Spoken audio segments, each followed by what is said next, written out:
அஸ்ஸலாமு அலைக்கும். உங்கள் பீமாசா சமையல் எல்லோரும் எப்படி இருக்கீங்கப்பா? நல்லா இருக்கலாம்.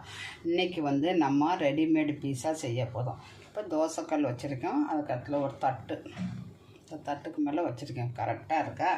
இப்போ நம்ம என்ன பண்ண போகிறோம்னா பீஸா சாஸு போட போகிறோம். பசங்களாம் ரொம்ப விரும்பி சாப்பிடுவாங்க. இப்போ என் பொண்ணு ஸ்கூல்லேருந்து வருவா. இது வந்து ரெடிமேடில் அன்றைக்கி 2 வாங்கினோம். எப்படி இருக்குன்னு பார்க்கலான்னு. இப்போ தான் ஃபஸ்ட்டு ஒன்று செஞ்சு சாப்பிட்டோம். ரொம்ப நல்லா இருந்துச்சு.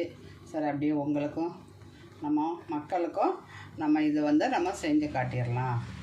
பசங்க சாயங்காலம் ஸ்கூல் விட்டதை ரொம்ப திங்கக்கூடாது. என்றைக்காவது ஒரு நாள் நம்ம சாப்பிட்டுக்கலாம். இப்போ வந்து என்ன போட்டிருக்கோம்? பீஸா சாஸ் போட்டுட்டோம். இது கூட நம்ம வந்து கொஞ்சம் மசாலா சாஸ் போடுறோம். இதுக்கு எதுக்குன்னா நல்ல பூண்டு வாசனை ரொம்ப ஜாஸ்தியாக நல்லா இருக்கும்.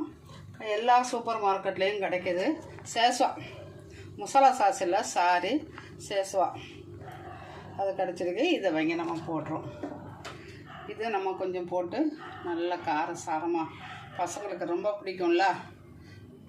இந்த பூண்டு வாசனைலாம் ரொம்ப நல்லா இருக்கும். நம்மளுக்கு கொஞ்சம் மறதி ஜாஸ்திங்க, அதனால ஏதோ கொஞ்சம் மாற்றி சொல்லிடுவேன். நீங்கள் கொஞ்சம் அட்ஜஸ்ட் பண்ணிக்கிடுங்க.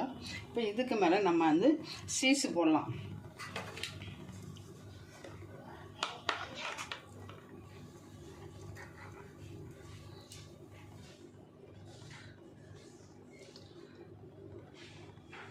இதுக்கு ஃப்ரிட்ஜில் வச்சு எடுத்தோன்னா அது கொஞ்சம் ஈரமாக இருக்குது, அதனால் வரல.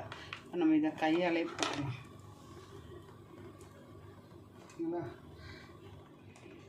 அன்றைக்கி வாங்கி செஞ்சுட்டு மீதியை வந்து நம்ம இதில் போட்டுட்டோம்.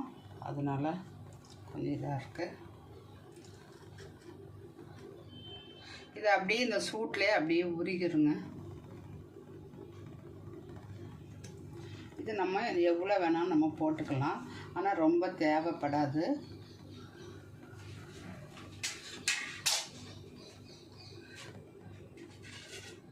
அடுத்தது வெங்காயம் வைக்கலாம், குடமிளகா வைக்கலாம்.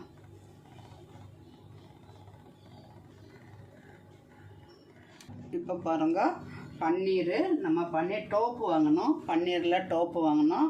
பால் வச்ச பன்னீர் கடையிலெல்லாம் வாங்கக்கூடாது, வீட்டிலையே செஞ்சு சாப்பிடுங்கன்னு சொல்கிறாங்க. இப்போ பன்னீரை வந்து போட்டிருக்கோம்.